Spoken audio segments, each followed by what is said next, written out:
안녕하세요. 강신우의 교회음악 강의를 맡아 진행하는 강신우입니다. 쉬어가며 듣는 이야기 14번째, 멸종위기의 키위새와 한국교회 찬송입니다. 내가 살고 있는 뉴질랜드에는 세 종류의 키위가 있습니다. 우리에게 가장 잘 알려진 털복숭이 과일인 키위와 이 나라 국조인 키위새입니다. 다른 하나는 이곳 사람들은 스스로를 키위라 합니다. 뉴질랜드 사람에게 국적을 물으면 자신을 키위라 소개하거나 세계의 많은 사람들이 뉴질랜드인을 키위라 부릅니다. 키위는 뉴질랜드를 상징하는 언어입니다. 키위의 원조인 키위새는 날개가 퇴화하여 보기 어려울 정도로 크기가 작고 사람 정도의 빠르기로 움직일 수 있다 합니다. 키위는 야행성으로 꼭 쥐의 눈을 닮은 작은 눈과 털의 색깔도 대부분 갈색으로 어둡고 칙칙해 보여 새들 가운데 못생긴 순이를 말하라 하면 아마도 앞순이일 것입니다. 키위는 내가 어렸을 때부터 보아온 키위 구두약통 표지 모델이어서 나에게 낯설지 않은 새이기도 합니다. 아래 새가 키위새입니다. 마오리 원주민들이 이 새를 신성시하여 보호하여 왔는데 천적이 없던 이 땅에 개와 고양이, 쪽제비, 포섬 등 외래 침입자들에 의한 피해로 그 수가 크게 줄게 됩니다. 이에 위기감을 느낀 정부에서 멸종 위험에 처한 동물로 지정하여 보호하기에 이르렀습니다. 심지어 무인도에 쥐와 같은 해가 되는 동물을 없앤 자연 환경에서 번식을 돕기도 합니다. 키위새는 어떠한 방어 능력도 없는 새로 마치 뱃사람들에 의한 오래전에 멸종된 모레셔스 섬의 도도새와 같습니다. 요즘은 멸종위기의 동식물에 관심을 가지고 각 지역사회나 국가에서 엄청난 정성과 비용을 들여 보호하고 번식에 힘을 쏟고 있습니다. 이제 한국교회에서 찬송은 멸종위기의 동식물과 같은 위치에 놓여 있습니다. 멸종된 뒤의 복원과 회복은 어렵기보다는 불가능한 것입니다. 우리 교회는 찬송에 대해 올바로 깨어 정신을 차려야 할 때입니다. 아마도 현재 사용하는 찬송가들의 찬송다운 찬송, 국제적인 기준에서 찬송 수준에 미치는 찬송은 약 20에서 30% 남짓하리라 추측됩니다.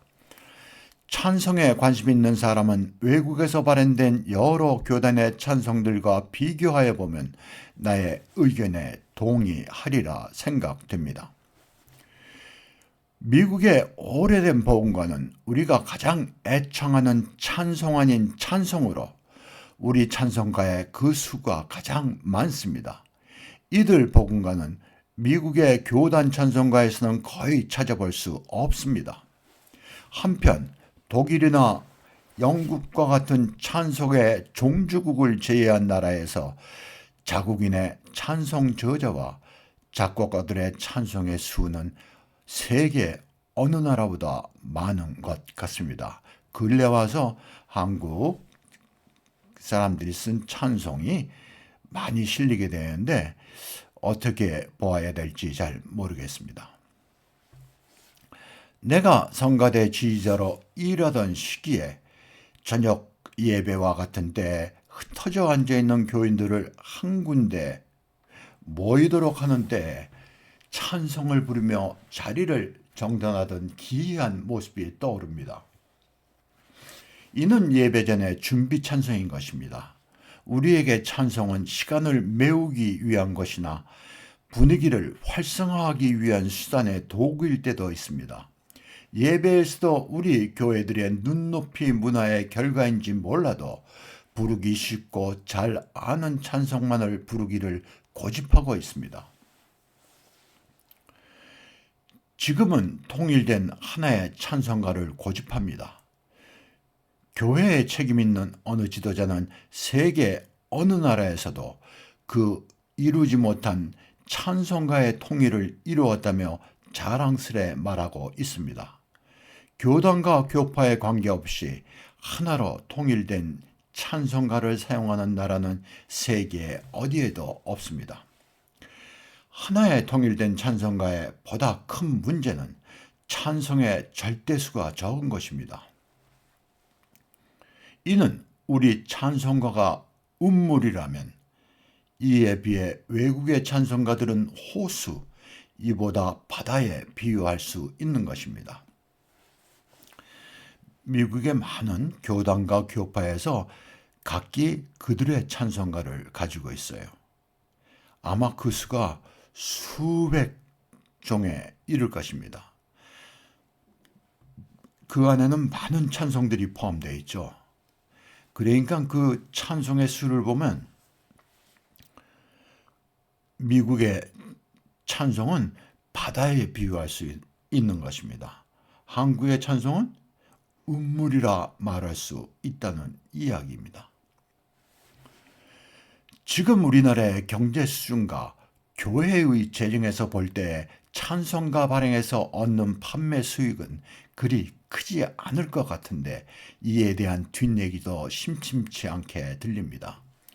찬송가 통일에 몰입하는 이유 가운데 하나가 여기에서 나오는 각 교단의 배분하는 이익금과 관계가 없지 않을 것입니다. 이러한 이유에서인지 찬송가를 외국 교회와는 달리 교회에 비치하지 않고 개인이 가지고 예배에 참석하는 것을 고집하고 있습니다. 멸종위기의 우리 교회의 찬송은 멸종위기 동식물에 비하면 관심마저 없는 것입니다. 마치 가난하고 국민 수준이 낮은 나라에서 이들 멸종위기의 동식물을 대하는 것과 닮은 점이 있어 안타깝습니다. 찬송이 어렵다거나 모른다는 이유에서 그리고 성장에 별로 도움이 않는다 하여 우리는 잘 알고 이해하기 쉬운 복음과에 매몰되어 있습니다. 이것은 훗날 한국교회 멍해가 되어 돌아올 수 있습니다. 예배에서 복음가를 많이 부르는 교회에서 복음성가 가수들이 앞에서 인도하는 그들의 노래를 나이 많은 세대를 비롯해 많은 교인들이 따라 부르지 못하는 것은 일반적입니다. 이들 교인들은 새로 창작된 곡들로 리듬이 복잡하고 노래하기에 어려운 구조로 연습을 거친 리드 그룹은 가능하나 회중에게는 어려움이 있습니다. 이들이 창작한 새로운 곡조와 가사보다는 잘 아는 찬송을 그들의 취향대로 노래하면 친밀감과 함께 부르기에 어려움이 없을 것입니다. 내가 아는 어느 교회는 한국에서 가장 엄숙한 보수파 장로교회인데 예배에서 봉사자들의 복음성가 팀이 드럼을 포함한 악기와 함께 찬양을 합니다. 또 성가대 역시 이들과 함께 예배를 이끌고 있습니다. 어느 날 담임 목사님이 우리도 이제는 시편가를 불러야 되겠다는 말이 있었던 것 같습니다.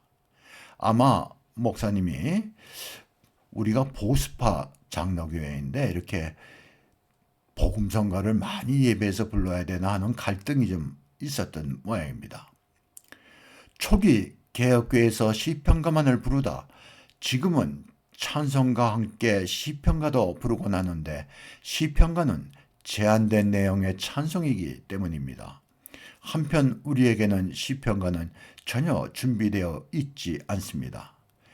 요즘 아주 적은 수의 몇 교회가 시편가만을 예배에서 부른다 합니다. 그들이 부르는 그 시편가가 얼마 정도 운율시로서 잘 갖춰 있는지는 잘 모르겠습니다. 개신교회는 많은 교파로 나눠져 있습니다. 종교개혁 시대에도 이들 개신교회들은 상호 협력이 아닌 견제와 대결이었습니다. 영국에서 많은 개신교회 교파들 역시 그들 간의 심한 갈등을 겪어왔습니다. 이들 가운데 종교의 자유를 찾아 험난한 여정에 미국으로 떠난 이유도 개신교 종파 간의 갈등에서 시작된 것입니다. 과거의 어느 개신교 교단은 교회 문화를 계승하고 발전시켜 나가고 다른 한편에서는 철저한 부정과 단절 그리고 제한적이었습니다. 시간이 많이 지난 이제 이들은 서로 간에 영향을 주고받으며 그 간극을 좁혀가고 있습니다. 미국 교회에서 성공회나 누토교회의 음악과 예배에 대한 영향이 개혁교회에 미쳐 찬송과 예배의식의 변화를 가져왔습니다. 지금에 이르러 성직자들의 교류, 한편에서는 교회 음악 지도자는 교파나 교단 간의 벽이 없어 이들의 교류는 상호 간에 영향을 주어 변화를 거듭하고 있습니다. 미국 교회들은 찬송과 예배에서 많은 변화가 있어 왔습니다. 그러나 우리는 우리에게 익숙한 교회인 미국의 집회 형식의 예배를 드리는 교회들을 보며 따르고 있거나 변화에 대한 필요마저 느끼지 못하는 것입니다. 선교사들이 떠나고 그들의 영향력이 줄어들면서 이러한 현상은 더 깊어만 가고 있습니다. 선교사들이 떠나고 그 영향력이 적은 현재 우리 교회는 어른들이 없는 교회가 되어가는 모양새입니다. 특별히 찬송이 그렇습니다. 선교사들이 일으켜 놓은 찬송의 전통을 지금 우리가 허물고 있는 형편입니다. 우리 사회에 한국 중심의 천동설이 있습니다. 이를 우리는 국뽕이라고도 합니다. 이는 우리나라의 국력과 경제 수준이 높아가면서 더한 것 같습니다. 내가 어렸을 때는 어른들이 자신들을 엽전이라며 스스로 비하하던 시대도 있었습니다. 우리 교회의 성장에 비해 외국 교회들의 교인 수가 감소하는 데 대한 우리 교회는 이에 우월감을 갖기도 합니다. 우리는 이들 교회에 대해 염려하며 걱정하는 눈으로 그들을 바라보고 있습니다. 한국교회에서 교회의 전통 문화인 예배나 찬송은 교회 성장에 도움이 되지 않은 귀찮은 존재인 것입니다. 한편 예배나 찬송은 다른 목회자의 몫으로 그들을 도와주거나 자문을 구할 수 있는 시스템마저 없습니다. 교회 예배위원장이나 음악위원장은 전문인이 아닌 장로들로 전문 지식을 가진 사람이 없거나 제외되어 있습니다. 그렇다고 교단 본부에서 이렇다 할 지도나 통제권마저 없거나 약한 것입니다. 이러한 환경에서 찬송과 예배는 그들에게는 관심이 없거나 자신들이 모르는 부분으로 무시되고 있는 것입니다. 멸종된 도도새는 17세기까지 외부와 단절된 섬에서 그들을 해치는 천적도 없이 살아왔습니다.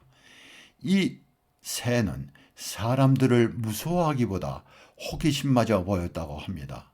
이 새 고기는 맛이 없고 역겹다고 하는 수준으로 식량보다는 재미로 사냥이나 폭력에 희생당하였다 합니다. 선원들 가운데 거친 사람들은 몽둥이를 들고 도도새를 쫓아다니며 재미로 죽였다고 합니다.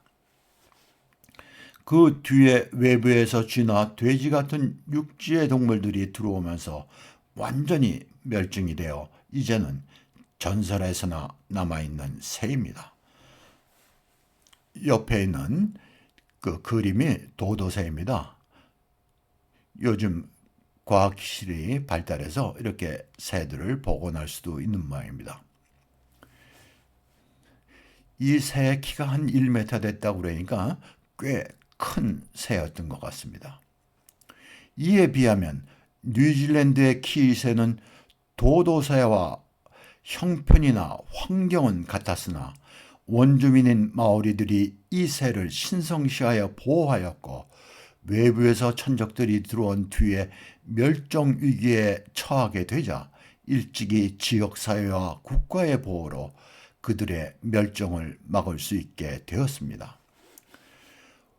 우리 교회에서 찬송은 미래에 도도새와 같은 신새가 될지 키위새와 같이 대접을 받을 위치에 있게 될지 아직은 모르겠습니다. 끝으로 여러분에게 찰스 웨슬리의 찬송인 감당 못할 내 주 은혜를 소개합니다.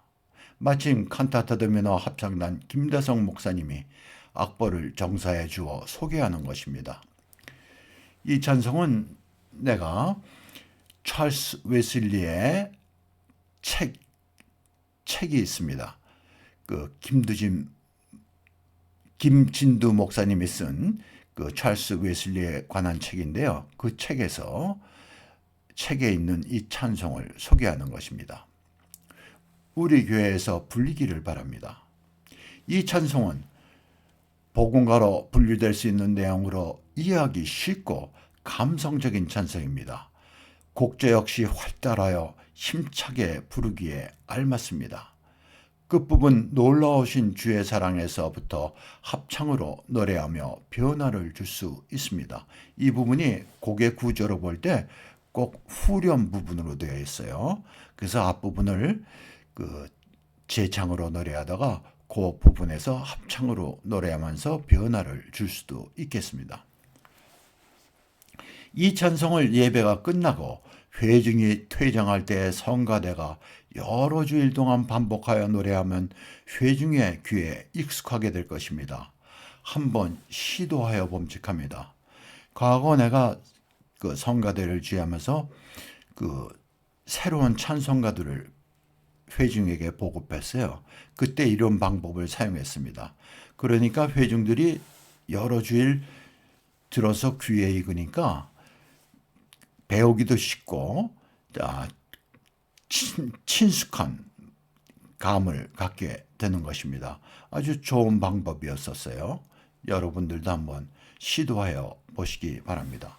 그러면 이 찬송을 내가 한번 범청을 해보겠습니다. 감당 못할 내 주 은혜 날 위해 흘린 주 보혈 주님 못 박은 날 위하여 내 주님 돌아가셨다. 주 못 박은 날 위하여 내 주님 돌아가셨다. 놀라우신 주의 사랑 내 주님 날 구원하셨다. 네. 한번 부르면 또 부르고 싶은 그런 형식의 아주 재미있는 곡조입니다.